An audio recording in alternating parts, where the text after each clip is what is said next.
시청자 여러분 안녕하십니까? 남북의 창 시작하겠습니다. 김정은 북한 국무위원장이 한 달간의 잠행을 끝내고 공개석상에 나왔습니다. 손목 시계줄을 바짝 조일 정도로 살이 많이 빠진 모습이어서 국제사회가 예의주시하고 있는데요. 한미 정상회담 전후로 남북 간에 의미 있는 소통이 있었지만 김정은 위원장의 대외 메시지는 아직 나오지 않고 있습니다. 이번 주 이슈엔 한반도에선 김정은 위원장의 최근 공개 행보 집중 분석해 보겠습니다. 김정은 위원장이 조용원 당 조직비서를 대동하고 당 중앙위 본부청사로 들어섭니다. 지난달 6일 북한 매체에 등장한 이후 한 달 만에 공개 활동. 걸음걸이 등의 이상은 없었지만 부쩍 살이 빠진 모습이 눈길을 끌었습니다. 지난 4월 금수산 태양궁전 참배나 5월 초 공연 관람 때와 비교해봐도 눈에 띄게 몸집이 주름 모습입니다. 올해 상반년도 주요 정책 과업들의 부문별 집행 실태를 개괄 분석하셨습니다. 김 위원장의 체중 감소는 홀쭉해진 손목 둘레에서도 확인됐습니다. 김 위원장이 공개석상에서 자주 착용한 스위스제 시계. 이번에도 같은 시계를 찾는데 예전보다 시계줄을 바짝 조인 모습이 포착됐습니다. 2012년 집권했을 때 8월경에 90kg였다가 매년 평균 한 6, 7kg씩 쪘어요. 그래서 지금은 한 140kg대. 미국 북한 전문 매체 NK뉴스는 김 위원장의 급격한 체중 변화가 성인병이나 가족력, 급격한 건강 이상과 연관이 있을 수 있다고 추정했습니다. 지난 7일 소집된 노동당 간부협의회. 회의 도중 김 위원장이 간부들 앞에서 담배를 피웁니다. 살은 빠졌지만 평소 즐기던 담배는 계속 피울 정도로 건강에는 별 문제가 없는 것으로 추정됩니다. 이에 대해 통일부는 현재 김 위원장의 건강 문제 등에 대해 언급할 만한 사안이 없다고 밝혔습니다. 지난해 같은 경우도 이제 김정은 위원장이 오랫동안 등장을 안 하면서 건강 이상설이 불거졌는데 그 이후에 북한 지도자는 더 이렇게 다이내믹하게 더 역동적으로 활동을 했어요. 특히 북한이 지난해 수해 피해 때문에 굉장히 어려웠었는데 김정은 위원장이 수십 차례 그 수해 현장을 찾아가면서 직접 현지 지도도 하고 또 수해 복구도 직접 참여하고 그런 모습을 보여줬거든요. 김정은 위원장의 공개 활동은 한미 정상회담 이후로도 처음이었지만 별도의 대남 대미 메시지는 없었습니다. 이런 가운데 박지원 국가정보원장은 한미 정상회담 전후 남북 간 의미 있는 소통이 있었다고 밝혔는데요. 경색된 남북 관계의 실마리가 풀릴지 귀추가 주목되고 있습니다. 지난달 한미 정상회담이 열린 지 닷새 만에 미국을 찾은 박지원 국정원장. 방미 목적 어떻게 되시는지. 당시 북한 대표부가 있는 뉴욕을 가장 먼저 방문한 이유를 둘러싸고 여러 관측을 낳기도 했습니다. 박 원장은 지난 9일 국회 정보위 회의에 출석해 방미 기간 북측과의 접촉은 없었다고 말했습니다. 다만 한미 정상회담 전후로 남북 간 의미 있는 소통이 이뤄졌다고 국회에 보고했습니다. 소통 시점과 방식을 특정하지는 않았지만 정황상 국정원이 미국의 대북 정책과 한미 정상회담 결과를 북측에 설명했을 것으로 추정됩니다. 또 국정원과 통전부의 한 라인이라고 하는 거는 아마 살아 있을 거라고 생각이 됩니다. 근데 이제 의지의 표현이라고 봅니다. 우리는 어쨌든 북한에 대해서 현 상황을 평화적으로 전환하기 위한, 긍정적으로 전환하기 위한 강력한 메시지를 지금 발신하고 있고 북한도 이에 대해서 적극적으로 좀 화답하기 바란다. 남북 간 소통이 이뤄진 만큼 북한이 예고한 노동당 전원회의에서 향후 대남 대미 관계 방향도 논의될 것으로 보입니다. 전원회의가 지난 1월과 2월에 이어 넉 달 만에 다시 열리는 것은 이례적인 일입니다. 하지만 이번 전원회의는 북한 경제 상황을 고려할 때 대외 노선보다 경제난 타계 등 내부 문제에 집중될 것이란 관측이 지배적입니다. 김정은 위원장의 대남 정책 기조 이게 지금 아직 변했다 이렇게 볼 만한 요소가 지금 없는 그런 측면이 있고요. 코로나19의 장기화 상황에서 어떻게 지금 이 국가 경제 그리고 특히 이제 민생 경제를 이 개선시킬 수 있을까 여기에 지금 모든 초점을 맞추고 있는 상황이기 때문에 지금 북한이 또 미국과의 대화라든지 또는 우리 남쪽과의 대화에 보다 적극적으로 나올 수 없는 그런 이제 구조적 그 요인이 있다. 이런 가운데 토니 블링컨 미 국무장관이 대북 인권 특사를 임명하겠다는 뜻을 밝혔습니다. 미 국무부의 대북 인권 특사는 트럼프 행정부가 들어선 2017년 이후 공석으로 남아 있는데요. 미국이 북한과의 외교적인 대화를 추진하면서도 북한의 인권 문제엔 단호하게 대응하겠다는 의지를 다시 한번 밝힌 것으로 풀이됩니다. 토니 블링컨 미 국무장관이 대북 인권 특사 임명에 단호한 의지를 갖고 있다고 밝혔습니다. 다만 아직 구체적인 시간표는 갖지 않고 있다고 밝혔습니다. We will be coming forward with that. I can't put a timeline on it. We're determined to do that. I think, as you know, the vetting process has become ever more complicated, ever more time-consuming. 미 국무부의 대북 인권 특사는 2017년 1월 임기가 만료된 로버트 킹 특사 이후 4년 넘게 공석입니다. 바이든 행정부는 북한의 인권 문제에 우려를 표명하며 인권 특사를 임명하겠다는 방침을 여러 차례 밝혀왔습니다. 하지만 최근 인권 특사보다 성김 대북 특별대표를 먼저 임명하면서 대화에 보다 무게를 싣는 행보를 보였습니다. 블링컨 장관은 재미 이산가족 상봉도 계속 추진하겠다고 약속했지만 아직 북한의 호응 여부를 확인하지는 못했다고 말했습니다. 한미 정상 공동 성명에서도 북한 인권 문제는 또 언급은 됐습니다.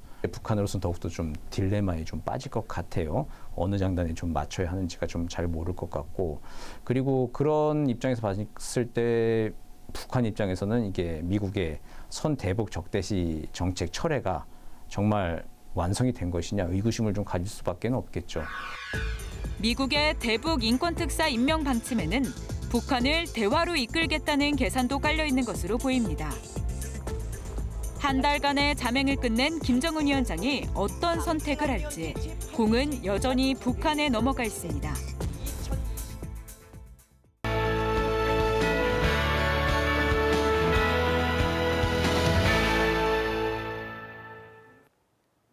북한 TV가 올 초에 방영한 3D 애니메이션이 있습니다. 악마를 이긴 억쇠라는 제목의 만화 영화인데요. 구미호 전설을 바탕으로 만들어졌습니다. 이 만화 영화가 북한에서 남녀노소를 불문하고 인기를 끌면서 외신까지 집중 조명했다고 하는데요. 북한의 최신 3D 애니메이션 수준은 어느 정도인지 함께 보시겠습니다. 활활 타오르는 불길을 향해 몸을 내던지는 주인공. 북한 4.16 만화 영화 촬영소가 1년 3개월에 걸쳐 제작한 3D 애니메이션인데요. 마을을 위협하는 악마를 주인공 억쇠가 물리친다는 내용을 담고 있습니다. 구미호, 이 화살은 짐승만 맞추고 사람을 피하는 화살이다. 자, 받아라! 이 만화 영화는 북한에서 주로 제작해오던 평면적인 작품들과 큰 차이를 보이고 있는데요. 인물의 움직임을 360도 각도로 보여주는 입체적 기법이 동원됐을 뿐 아니라 다양한 특수 효과도 돋보입니다. 우리는 만화 영화 악마를 이긴 옥새를 창작하면서 인물들이 피부 질감과 머리칼, 의상 서도구의 진실감을 보장하는 데서 많은 애로를 느꼈습니다. 현장감을 살리기 위해서 북한 만화 영화 업계에선 처음으로 5.1채널 입체 음향 시스템도 도입했는데요. AP통신도 이 만화 영화가 한반도에 내려오는 구미호 전설을 수준 높은 3D 그래픽으로 구현했다고 평가했습니다. 특히 북한 어린이뿐 아니라 성인들 사이에서도 큰 인기를 끌면서 북한의 유명 동영상 어플인 목란에서 시청 순위 1위에 오르기도 했습니다. 그 주인공 형상이 아주 생동하고 마음에 듭니다. 생활에서 일확천적이고 또 자기 힘을 믿으면은 그 어떤 원수와도 싸워 이길 수 있다는 것을 보여줬는데 아주 좋다고 생각합니다. 하지만 북한의 만화 영화는 사상 교육에 더 방점이 찍혀 있는 것으로 보입니다.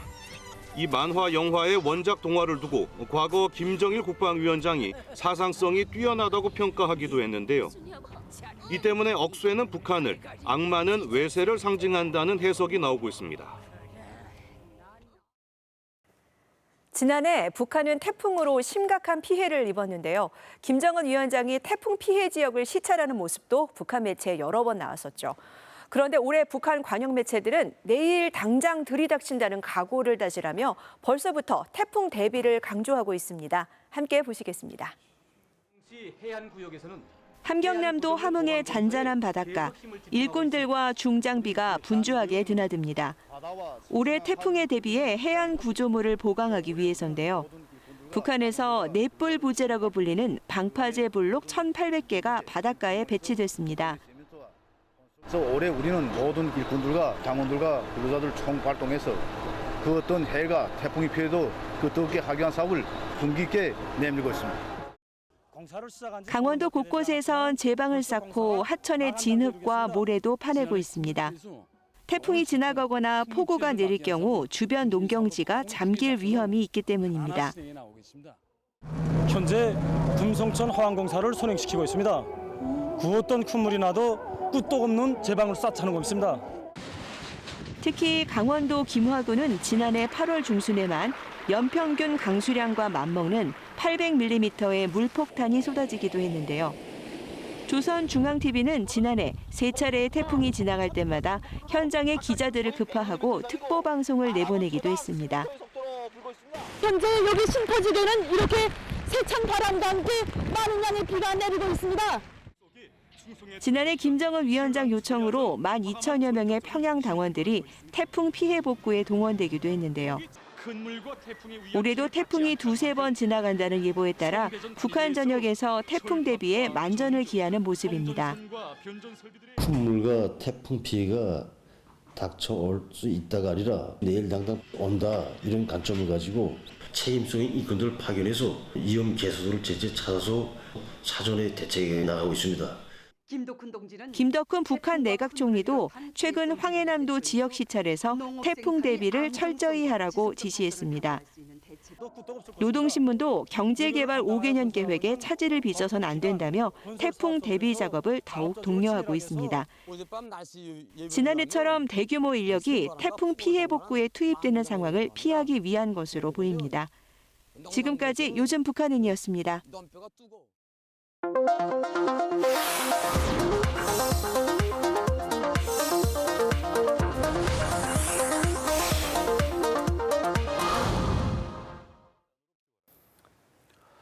북한 TV 방송을 보면 빨간색 스카프를 맨 학생들 모습 종종 볼 수가 있는데요.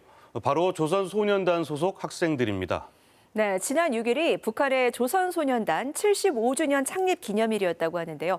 사상교양을 부쩍 강조하는 모습이었다고요. 네, 북한 당국은 부모들한테까지 조국과 수력을 위해서 모든 것을 다 바치는 소년단으로 키워라. 이런 주문까지 내놨다고 합니다. 그런데 요즘 북한의 소년단 학생들도 외부 문화를 많이 접하면서 좀 달라졌다고 하는데요. 조선소년단의 실체를 클로즈업 북한에서 살펴봤습니다. 평양 만경대 구역에 위치한 광복 초급중학교. 이 학교엔 꼬마 박사라 불리는 학생이 있다. 우리의 초등학교 6학년에 해당하는 정권혁 군이다. 그 어느 과목이든지 깊이 파고들어서 그것을 생활과 깊이 연관시켜보는 겁니다. 그래서 그러다 나니까 수업 시간에 같이 배운 내용이라고 해도 다른 학생들보다 더 빨리, 더 쉽게 이해하는 겁니다. 수학과 과학 과목에서 두각을 드러내고 있다는 권혁 군. 조선소년단의 명예를 빛내는 게 권혁 군의 꿈이자 목표다. 배울수록 재미있고 더 많이 하고 싶은 것이 공부입니다. 앞으로 책도 많이 읽고 공부도 잘하여 모범 소년단의 용의를 빚어나가겠습니다. 신의주시 백사 소학교의 자랑도 조선소년단원들이다. 학교적인 북한 최여동생 경연에서 유령동무가 1등을 하였습니다. 전 과목 만점이라는 우수한 성적을 낸 9살 정여령 양 역시 소년단원이다. 우리 소년단원들의 제일 큰 자랑은 무엇이겠습니까? 최우동생 자랑입니다. 지난 6일은 조선 소년단 창립 75주년이었다. 코로나19로 인해 입단식 등 별도의 행사는 없었지만 북한 매체는 대대적인 소년단 띄우기에 나섰다. 코로나19로 중단했던 대면 수업이 지난달 재개되면서 소년단원들의 단체 활동도 자주 노출되고 있다. 충실성과 학습성, 조직생활 등 각 항목별 활동 벽보를 만들어 소년단원들의 경쟁도 부추기고 있다. 벽보를 통해서 학생들이 모르던 이 궁정 서행들도 알게 되고 그런 마음으로 공부도 더 잘하게 되고 이 벽보 이를 통한 교양 사업이 중요합니다. 지난해부터 코로나19 특급 방역 조치로 각종 모임을 철저히 통제해온 북한. 느슨해질 수 있는 청소년들의 사상을 소년단 활동을 통해 조이려는 의도로 분석된다. 코로나 방역 조치에 따라서 북한 체제가 굉장히 안 좋아졌잖아요. 예기치 않았던 국면이긴 하지만 이 국면이 1년 이상 지속되는 경우에는 학력 저하 문제도 크게 발생할 수 있는 부분들이 있는 것이고 당연하게 북한 같은 경우에는 정상적으로 행해지고 있었던 사상교양 사업에 대한 약화도 예견이 되고 있고요. 그렇다고 한다면 이 새 세대 청년들의 사회적 기풍을 바로잡는 것은 반드시 필요하다고 하는 정책적 판단이 내려졌다고 보고 있습니다. 사회주의 조국을 위하여 항상 준비하자! 붉은 스카프로 상징되는 북한 조선소년단. 1946년 창단된 조선소년단은 만 7살부터 13살까지의 어린이와 청소년들이 가입하는 학생 정치 조직이다. 김일성 주석도 생전에 창립 기념 행사를 직접 챙겼을 만큼 조선소년단에 각별한 관심을 보였다. 어렸을 때부터 사회주의 사상과 생활을 몸에 익히는 게 중요하다는 취지였다. 조선소년단은 위대한 대원 스님들의 현명한 명도 밑에 혁명적 소년 조직 건설과 소년운동에 빛나는 본보기를 창조하며 자랑찬 발전의 길을 걸어왔습니다. 실제 소년단에 가입하면 학교 수업과 별개로 사상 교육 등 다양한 활동을 하게 된다. 북한 주민들이 스스로를 반성하고 서로를 감시, 통제하는 생활 총화 역시 조선 소년단 시기부터 시작된다. 매주 토요일마다 이제 생활 총화를 하거든요. 학교 끝나면 생활 총화를 하고 거기에서 우리가 일주일 동안 생활한 그거를 몽땅 다 총화하는데 누군 잘못했고 누군 잘했고 이런 거를 다 할 수가 있어요. 북한 당국의 각종 기념일 행사에 동원되기도 하고 고철 모으기, 토끼 기르기, 나무 심기 등의 활동도 의무사항이다. 각종 행사 비용 조달도 소년 단원들의 몫이다. 소년단에 입단하면 여러 가지 내야 될 게 많아요. 뭐 소년단 생활 총화 뭐 그런 데 쓰는 돈, 이제 또 학교 꾸리기 돈, 너무너무 학교에서 내라는 게 많고 그래서 물질적으로 보상하는 것보다도 물질적으로 뺏어가는 게 훨씬 더 많거든요. 김정은 북한 국무위원장 역시 집권 초부터 소년단을 각별하게 챙겼다. 집권 직후였던 2012년 6월엔 조선소년단 창립 66주년을 기념해 2만 명의 학생들을 평양으로 초대하기도 했다.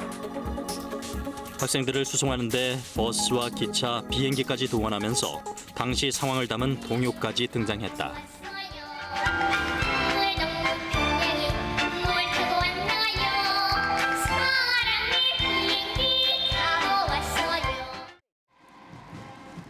소년단 창립 기념행사에 붉은 스카프까지 목에 메고 공개 연설에 나섰던 김정은 위원장. 앞날의 조선은 우리 소년단원들이 것이며 동무들의 모습에 조국의 내일이 비껴 있습니다. 하지만 조선 소년단원들의 충성도는 점점 저하되고 있는 것으로 알려져 있다. 가장 큰 이유는 2000년대 초부터 장마당을 통해 유입된 외부 문화에 있다. 한국 드라마도 많이 볼 수 있고 그리고 미국 드라마나 영화나 이런 걸 많이 접할 수 있기 때문에 세계에 대한 눈이 좀 밝아졌다 해야 되나요? 한국 드라마나 한국 노래를 들으면 약간 벌이 좀 심해지는 편이에요. 그래서 그런 것 때문에 집에서 부모님들이 그런 거를 조금 더 강요하고 조금 더 단속하는 거죠. 그런 처벌이 무서워서요. 근데 한국 드라마나 노래가 너무 재밌어서 그런 게 잘 안 지켜지죠. 여기에다 갈수록 심각해진 북한 경제 상황도 일정 부분 영향을 미치고 있다는 분석이다. 북한 같은 경우도 지금 소년단 세대들은 나름의 어떤 풍요로움을 조금 누리는 세대들이었었고, 그것으로 본다면 전쟁 세대라든가 전후 세대라든가 고난행군 세대와는 조금 더 다르게 그래도 경제가 조금 안정기에 올라갔을 때 성장했었던 이 세대들이 갖고 있는 인식이라고 하는 것은 아무래도 사상면에서 기성세대들하고 결이 다를 수밖에 없다라고 할 수 있습니다. 이러한 사회 경제적 상황 때문에 북한 당국이 소년단부터 청년 동맹원들까지 전방위 사상 단속을 벌이고 있다. 2019년엔 백두산 칼바람 정신으로 사상무장을 강조했고 지난해 12월엔 반동사상 문화 배격법까지 채택했다. 북한 내부의 이런 분위기는 대외 선전 매체 보도에서도 드러난다. 한국 아이돌 그룹들이 노예 취급을 당하며 비참한 생활을 하고 있다는 왜곡된 기사까지 나올 정도다. 북한 청소년 세대의 한류 열풍을 차단하려는 의도로 분석된다. 지난 1월 북한 8차 당대회 축하 공연 무대에 오른 조선소년단. 몹쓸 전염병이 온 세상을 휩쓸고 우리 집 창가에 태풍과 폭우가 무섭게 밀려올 때 한밤도 잠 못 이루신 아버지 김정은 원수님. 과연 이들의 외침은 진심일까?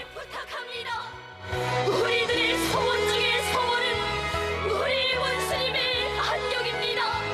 아버지 원수님을 더 높이 만들어 주십시오. 네, 지금까지 북한의 조선소년단에 대해 알아봤는데요. 그럼 여기서 탈북민 방송인 강나라 씨와 함께 소년단이 어떤 단체인지 더 자세히 얘기 나눠보겠습니다. 강나라 씨, 안녕하세요. 안녕하세요. 안녕하세요. 강나라 씨는 배우, 리포터, 또 유튜버까지 정말 다방면으로 활동을 하고 계신데 특히 유튜버는 구독자가 28만 명을 넘었다고요. 네. 어떤 주제를 주로 다루고 계세요? 보통 이제 제가 북한에서 살다가 남한으로 왔잖아요. 네. 그러다 보니까 이제 북한에 있었던 일들을 좀 바탕으로 스튜디오에 앉아서 좀 토크식으로 풀기도 하고 또 다른 탈북민 분들을 초대해서 이제 그분의 스토리를 들어보는 그런 시간도 가지고 또 좀 더 나아가서 저의 좀 삶을 좀 보여드리는 것 같아요. 남한에서 뭐 어떻게 살아가는지 이런 좀 적응하는 모습도 보여드리는 그런 콘텐츠를 하는데 많이들 좋아해 주시더라고요. 감사하게도. 네. 우리 나라 씨는 이제 북한에 있을 때 그 조선소년단 활동을 하셨다고 들었는데 네네네. 언제 또 어떻게 해서 이런 그 소년단이라는 단체에 가입을 하시게 된 건가요? 보통 이제 북한에서는 만 7세, 이제 9살이 되면 조선소년단에 가입을 하거든요. 네. 누구보다 먼저 이제 입단하려고 조금 이제 그 선서가 있어요. 조선소년단에 입단하려면 이제 선서가 있는데 그걸 뭐 이제 나는 조선소년단에 입단하면서 뭐 이런 넥타이를 지고 이제 외워야 돼요. 한 달 동안. 한 달을 외워서 2월 16일에 이제 입단을 했던 거죠. 남보다 먼저. 그러면 소년단이 되고 싶다는 간절함, 나도 꼭 뽑히고 싶어 뭐 이런 생각을 좀 하셨었나요? 좀 간절하죠. 왜냐면 이게 하루라도 남보다 먼저 매고 싶은 이 간절함이 되게 커요. 빨간 네, 그 스카프를요. 빨간 넥타이를 네. 이제 마을에 뭐 한 10명의 친구들이 살아요. 근데 이제 이 친구들 중에 나 혼자 맸어요. 그럼 엄청 자랑스러운 거예요. 어깨에 힘이 이제 엄청 들어가는 거라서. 그런데 그 소년단 활동을 하시면서 뭐 네네. 좋았던 기억도 있을 거고 뭐 이게 그 친구들 앞에서 자랑도 이렇게 할 수 있는 기회도 있을 거고 또 힘들었던 기억도 있었을 것 같은데요. 어떻습니까?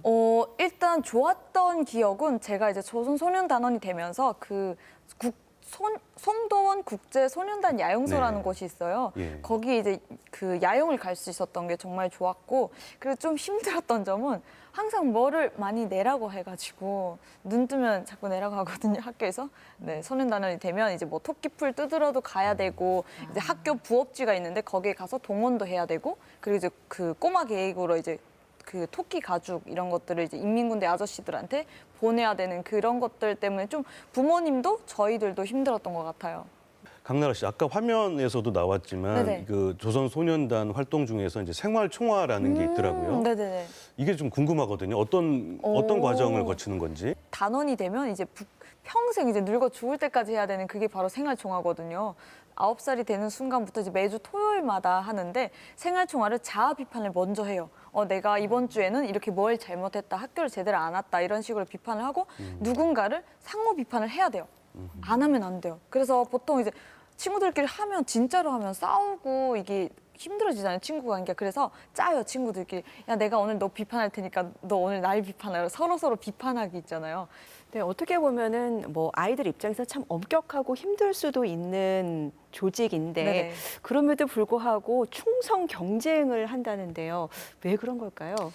이제 아무래도 저도 북한에 있을 때는 정말 충성심이 상당히 높았거든요. 네. 아침마다 일찍 가서 이제 동상이 있거든요. 동상 가서 7시면 이제 빗자루로 거기 바닥 쓸고 학교 가면 초상화가 있는데 거기 이제 빨간 천으로 이제 막 닦고 막 이럴 정도로 충성심이 정말 강한데 아무래도 이제 7살부터는 저희가 이제 주입식 교육이 들어오잖아요. 그러다 보니까 아이들의 충성심이 정말 높은 거고 그리고 이게 다 선배들도 이렇게 하고 있잖아요. 그게 룰인 거예요. 북한에서 살아가면 이거는 당연한 거구나. 우리가 해야 되는 거구나. 이런 의무감으로 충성심도 있는 것 같아요. 네, 이렇게 조직으로 이루어져 있다 보면은 네네. 아무래도 그 안에서 어느 정도는 이렇게 규율도 있고 뭐 그럴 것 같아요. 그런데 10대가 돼서 외부의 문화, 특히 뭐 대한민국의 드라마나 또 음악들을 접하게 되면서 마음에 동요가 많이들 온다고 하는데 어떠셨어요? 동요가 많이 오죠. 제가 또 그 주인공이거든요. 왜냐하면 저는 어릴 때부터 이제 보면 안 되는데 이거를 몰래 본 거예요. 이제 꽃보다 남자라든지 이제 뭐 한국 노래들 막 이승철 씨, 노사연 씨 이런 분들 노래를 진짜 많이 듣고 자란 거예요. 근데 이거를 보다가 걸리는 경우에는 정말 엄중한 경우에는 어른들은 총살이에요. 근데 소년단원들은 어린이잖아요. 근데 소년원이 있습니다. 북한에도. 그러다 보니 거기로 이제 보내지게 되고 엄중한 경우에는 근데 거기 가기 전까지 이제 조금 엄중하지 않을 경우에는 이제 부모님들 비판을 받고 그다음에 이제 학교 가서는 이제 학교 그 비판 무대에 올라서서 비판을 받기도 하고 그러면서 조금 힘든 시간을 보내야 되죠. 마음대로 볼 수는 없으니까. 근데 그렇게 하면서까지 뭐 네. 한국 드라마나 가요를 네네. 이렇게 보는 이유, 듣는 이유? 저희가 뭐가 아침을 있을까요? 먹으면 점심을 먹어야 되잖아요. 1회를 보면 2회가 궁금해요. 구준표가 오늘 이렇게 금잔디랑 사귀는데 헤어지지 않나? 이게 궁금한 거예요. 무조건 봐야 되는 마약 같은 존재거든요, 진짜. 어떻게 구해서 보게 되나요? 보통 이제 장마당에 가면 한국에서는 시장이죠. 장마당에 가면 이제 그 USB를 파는 이모님들이 계세요. 네. 장마당 앞에 이제 이모한테 가서 이모 오늘 그 USB 새로 나왔던데 있습니까? 이렇게 물어보면 따라오라고 따라가면 가서 이제 몰래 구매를 하고 이게 다 밀수로 들어오거든요. 들어온 걸 저희 이제 몰래 구매를 하고 돌려 보는 거죠. 네, 지금까지 탈북민 방송인 강나라 씨와 함께 얘기 나눠봤습니다. 예, 강나라 씨 오늘 나와주셔서 감사합니다. 감사합니다.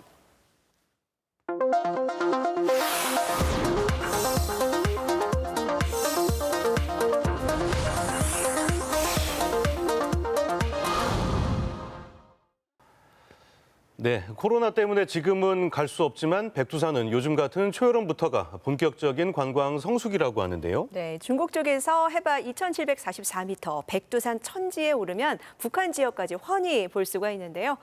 최우은 리포터, 이 백두산과 특별한 인연이 있는 분을 만나고 오셨다고요. 네, 지난 20여 년 동안 백두산의 사계절을 직접 기록해온 이정수 사진작가를 만나봤습니다. 네, 이분이 그 북한 지역 촬영에 특별한 어떤 남다른 열정이 있는 분이라고요? 네, 맞습니다. 70대 고령에도 20kg의 이 촬영 장비를 직접 들고 백두산에 올랐다고 하는데요. 예, 특히 금강산 관광이 가능할 때에는 10여 년 동안 금강산의 사계도 카메라에 담았다고 합니다. 노년의 사진작가가 본 이 북녘의 명산은 어떤 모습일까요? 지금부터 화면으로 함께 만나보시죠. 서울 강남이 한눈에 들어오는 나지막한 산. 머리가 희끗한 어르신이 연신 카메라 셔터를 누르고 있습니다. 올해 77살인 이정수 사진작가는 이곳을 자주 찾는다고 하는데요. 여기가 이제 야경 찍는 포인트예요. 아주 강남이 한눈에 보이고 야경 포인트로는 두치가람 서러울 정도로. 매번 무거운 촬영 장비를 짊어지고 산을 오르는 이정수 작가. 맹목적으로 산행을 하면 좀 힘들고 지루한데 촬영하면서 산행을 하면은 목적이 있기 때문에 힘이 들어도 드는 것 같지가 않아요.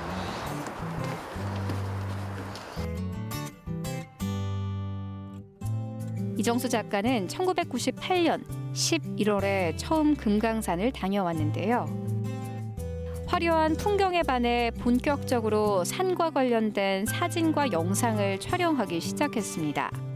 내가 그 사진을 안 했으면 모르되 사진으로 영상으로 금강산을 촬영하자 이런 생각이 갖게 돼 갖고 금강산을 봄, 여름, 가을, 겨울 4계절로 수없이 오르내리게. 계절마다 풍경에 따라 부르는 이름이 다른 금강산. 복례산이라고 불리는 금강산의 여름은 옥빛의 계곡물과 푸른 녹음이 우리의 시선을 빼앗습니다.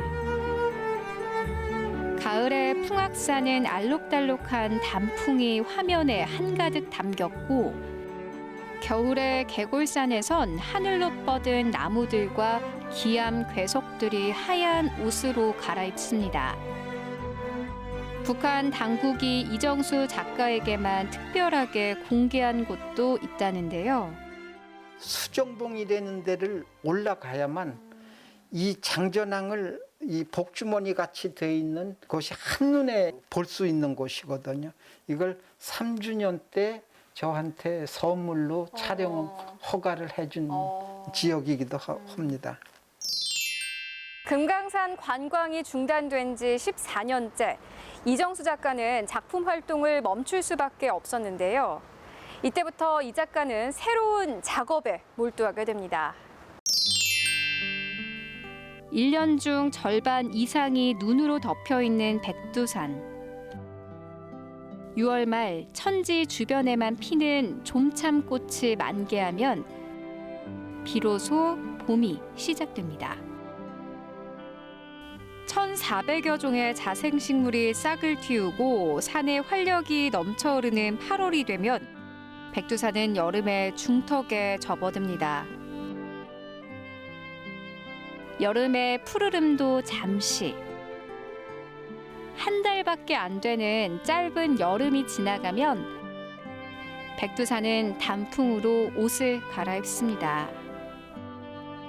어느새 상고대와 함께 기나긴 겨울이 찾아옵니다. 이정수 작가는 금강산뿐만 아니라 백두산의 4계를 무려 20여 년 동안 기록해왔다고 하는데요.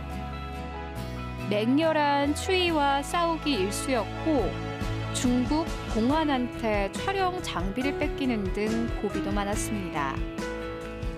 고생 끝에 촬영한 사진과 영상들은 최근 고화질 다큐멘터리로 제작됐습니다.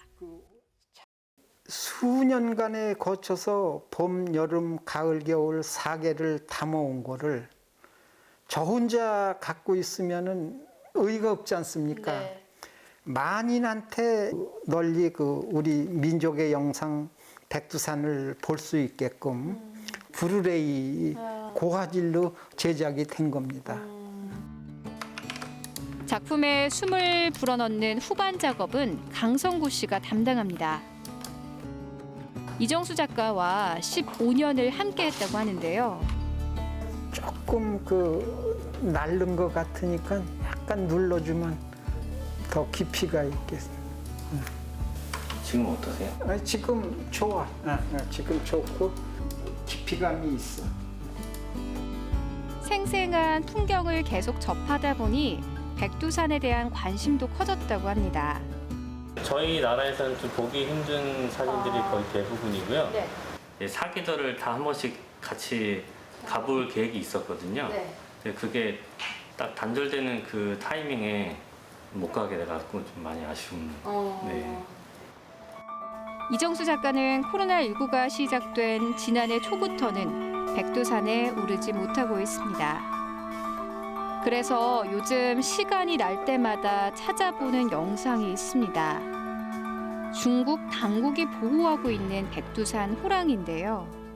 그 용맹스럽고 그 위협을 느끼는 거는 백두산 호랑이라 그런지 카메라를 철조망 밖에서 이렇게 그 틈위로 놓고 찍는데 무섭고 용맹스럽다고 생각했습니다. 눈빛 보면은 그냥 밤에 보면은 불빛이 난다고 생각되죠. 남북 관계가 경색되고 코로나19가 전 세계적으로 유행하면서 이정수 작가는 더 이상 북녘의 산들을 카메라에 담지 못하게 됐는데요. 촬영을 하면서 어려움도 많았지만 해방둥이 이 작가는 아직도 이루고 싶은 소망이 있다고 합니다. 이정수 작가는 금강산 촬영이 한창이던 2000년대 북한 당국으로부터 북녘의 5대 명산을 사진으로 남겨달라는 부탁을 받기도 했는데요. 백두산, 금강산, 칠보산, 묘양산, 황해도에 있는 구월산, 북녘의 5대 명산을 체력이 다하는 한은 꼭 가고 싶고 촬영하고 싶은 곳이라고 이렇게 생각이 됩니다. 50대 나이에 금강산에 처음 발을 디딘 이후 백두산의 사계를 기록하고 나니 이제 여든을 바라보는 나이가 됐습니다. 북한 당국의 부탁처럼 나머지 3대 명산에도 오를 수 있는 날이 꼭 오기를 기원합니다. 오는 15일은 6.15 남북 공동선언 21주년이 되는 날입니다. 최근 있었던 남북 간의 의미 있는 소통이 관계 회복의 미랄이 될지 주목해서 보겠습니다. 북한도 최근 서해안 간석지 개발에 공을 들이고 있는데요. 달라지고 있는 해안선의 모습 마지막 영상으로 보시겠습니다. 남북의 창 함께해 주셔서 고맙습니다.